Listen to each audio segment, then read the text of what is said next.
Hello दोस्तों, नमस्कार। मेरा नाम अंजलि है और मैं इलाहाबाद की रहने वाली हूँ। मेरी उम्र 22 साल की है और मैं देखने में बेहद खूबसूरत हूँ। मैं एक प्राइमरी स्कूल में टीचर हूँ। मेरी एक बड़ी दीदी है जो मुझे 4 साल बड़ी है और उनकी शादी हो चुकी है। मेरी दीदी हमारे घर से 2 घंटे की दूरी पर रहती है, इसलिए अक्सर हमारा आना जाना लगा रहता है। मेरी दीदी की लाइफ अच्छी और सुखद है। जीजा जी एक बड़ी कंपनी सुपरवाइजर रूप में काम करते हैं। वे दिखने में अच्छे और काफी आकर्षक और तगड़े हैं।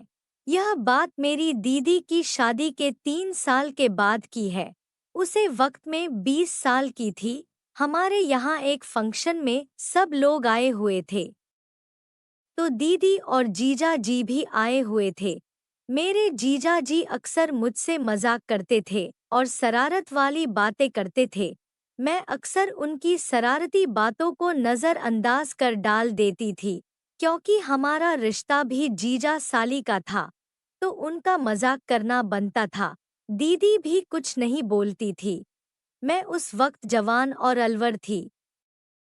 और सच बोलूं तो जीजा जी पर भी मेरा थोड़ा क्रश था। दूसरी ओर जीजा जी भी मुझ पर थोड़ा फिदा से थे। वह मुझ पर फिदा होते भी क्यों ना, आखिर में इतनी मस्त माल जो हूँ। बहुत सारे लड़के मेरे पीछे पड़े थे, पर मुझे कोई जनता ही नहीं था। जीजा को देखकर लगता था कि उनके जैसा कोई मिले तो बात बने। बस इसी वजह से जीजा जी से मुझे अंदर ही अंदर कुछ लगाव हो गया था। खैर, इन सब बातों को छोड़कर मैं सीधा अपनी जवानी की वह मस्त कहानी आप सबको सुनती हूँ। जिसके गीता अपनी जवानी की वह मस्त कहानी आप सबको सुनती हूँ, जिसके आपका सामान भी गीले हो जाए। दरअसल यह बात 2018 की है। हमारे यहाँ जो समारोह था उसकी तैयारी के लिए दीदी ने मुझे और जीजा जी को कुछ सामान लाने बाजार भेज दिया। मैं उनके साथ अपनी स्कूटी से चली गई। स्कूटी को मैं चला रही थी और जीजा जी मेरे साथ पीछे बैठे थे। उसे दिन मैं पार्लर से आई थी और बहुत खूबसूरत लग रही थी। मैंने एक पीली साड़ी पहनी थी। जीजा जी अक्सर कहते थे कि तुम साड़ी में बहुत खूबसूरत दिखती हूँ। फिर घर में जिस तरह का समारोह था तो कुछ पारंपरिक ही पहनना था। बस उसी वजह से मैंने यह साड़ी पहन ली। जीजा जी भी मुझे देखे जा रहे थे। मुझे भी अच्छा लग रहा था। साड़ी को मैंने बहुत ही अच्छे से बंधी थी। मेरा ब्लाउज भी बैकलेस था और शिफॉन साड़ी पहने होने से मेरा पेट थोड़ा सा नजर आ रहा था। साड़ी को भी मैंने नाभि से नीचे बांधी थी, तो मेरी गहरी नाभि भी नजर आ रही थी। मैं स्कूटी चला रही थी और जीजा जी पीछे बैठे थे। रास्ते में एक भैंस बीच में आ गई। मैंने अचानक से ब्रेक लगाकर स्कूटी रोक दी, तो जीजा जी मेरे ऊपर ही आ गए और चिपक से गए। उन्होंने मेरी कमर पकड़ ली। उसे वक्त तो मुझे एहसास नहीं हुआ। दोस्तों, अगर आपने अभी तक सब्सक्राइब नहीं किया तो प्लीज सब्सक्राइब करें, क्योंकि रास्ते की भीड़ भाड़ में ध्यान नहीं गया। पर 10 सेकंड बाद मुझे लगा कि मेरे जीजा जी मेरी कमर पड़े हुए हैं, पर कुछ नहीं बोली और गाड़ी चलती रही। मुझे थोड़ा अजीब सा लग रहा था और कुछ पल के लिए घबराहट सी भी लगी, लेकिन फिर मुझे अच्छा लगने लगा। आखिर पहली बार जीजा जी ने मुझे छुआ था। रास्ता थोड़ा लंबा था और मैं भी स्कूटी को धीरे धीरे चल रही थी। जीजा जी अब भी मेरी कमर पड़े हुए ही थे। मैंने भी कुछ नहीं बोला। गाड़ी चलते चलते मैंने महसूस किया कि उनका हाथ मेरी साड़ी के पल्लू के और अंदर आ रहा है। अब उनका हाथ मेरी नाभि पर था। मुझे मेरी नाभि पैर छूने से बहुत अच्छा सा लगता है। मैं मदमस्त हो जाती हूँ और 30 मिनट बाद हम अपनी जगह पर पहुँचे और सामान लेकर वापस आने लगे। जीजा जी ने रास्ते में मुझसे कहा, आज तुम बहुत खूबसूरत लग रही हो। मैं उनसे थैंक यू कहा। उन्होंने आगे बोला, अगर मेरी तुम्हारी दीदी से शादी ना हुई होती तो मैं तुमसे ही शादी करता। तुम मुझे बहुत अच्छी लगती हो। उनकी इस बात पर मैं शर्मा गई, मेरा चेहरा शर्म से लाल हो गया था। दिल धक धक करते हुए जोर से धड़क रहा था। मुझे लगा कि मैं अगर और देर तक गाड़ी चलाई तो कहीं ठोक न दूं। इसी को ध्यान में रखकर मैंने एक खाली सी जगह देखकर गाड़ी रोक दी। जीजा जी ने पूछा गाड़ी, मैं कुछ बोल नहीं पा रही। मैंने कहा आप चलाइए। उन्होंने मेरी हालत देखकर समझ लिया और मुझसे गाड़ी ले ली। तभी मुझे ना जाने क्या हुआ कि मैं गाड़ी पर बैठने से पहले उन्हें होठों पर किस कर लिया। यह देख वह भी भोजन करने लग गए।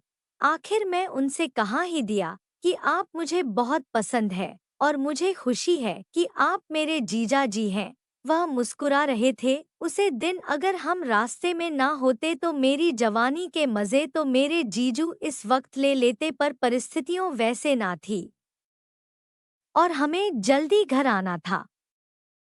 तो हम आ गए और घर पर अपने कामों में लग गए। उसे दिन के बाद से जीजू मुझे जब भी अकेला पाए तो मेरे पास आकर मुझे धीरे से गले लगा लेते या किस करके भाग जाते। अब हम दोनों को एक दूसरे को देखकर बहुत खुश हो चुके थे, तो हम दोनों भी अच्छे से एक दूसरे से मिलने की अपनी तैयारी में लग गए। यह तैयारी जीजाजी कर रहे थे। उसे दिन के बाद से हम दोनों जब भी हम दोनों खाली होते तो अक्सर मोबाइल पर व्हाट्सएप पर घंटे बातें करते। वीडियो कॉल पर मैं उन्हें अपना दिखाकर और ज्यादा उत्साहित करने लगी थी। उसे वक्त में कॉलेज में मास्टर्स की डिग्री की तैयारी कर रही थी, तो मुझे कोचिंग की आवश्यकता हुई। जीजा जी ने मुझे एक कोचिंग के बारे में बताया। यह कोचिंग उनके घर से आगे जाने वाले रास्ते में थी। उन्होंने मुझे वहां दाखिला लेने को कहा। घर में भी सबको मान लिया।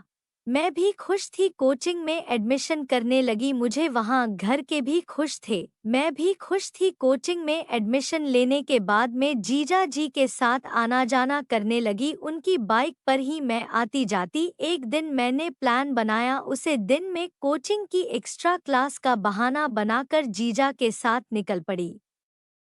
उन्होंने हमारे लिए एक दूर के होटल में कमरा बुक कर रखा था। हम दोनों वहां कोचिंग ज्वाइन करने के समय तक पहुंच गए। अब हमारे पास शाम तक का समय था। हमने नाश्ता ऑर्डर किया जो रूम में ही आ गया। उसके बाद हम दोनों एक दूसरे के साथ लिपट कर सो गए। मेरी खुशी का ठिकाना नहीं था। मैं बाथरूम में जाकर अपने कपड़े बदल लिए जो मैं अपने साथ लेकर आई थी। बाथरूम से बाहर आते ही जीजा ने मुझे हक कर लिया। मैं एक छोटा सा टॉप और हॉट पैंट्स में थी। मेरा टॉप मेरी कमर के ऊपर तक आ रहा था, जिससे मेरी नाभि दिख रही थी। मैं कह जीजा जी नीचे मेरी जान है। जीजा जी को आंकड़ा रही थी। जीजू ने मुझे गोद में उठा लिया और किस करने लगे। मैं आहें भरने लगी। उसके बाद हमारा रोमांस चालू हुआ और करीब 5 घंटे में 4 बार जीजू और मैं मजे किए। फिर हम वापस आ गए। अब जब भी मन करता है तो हम एक्स्ट्रा क्लास और फिर मस्ती करने होटल पहुंच जाते हैं और मौका मिले तो घर में कर लेते थे। दोस्तों, ऐसे ही मजेदार कहानी सुनाने के लिए सब्सक्राइब करें हमारे चैनल को। धन्यवाद।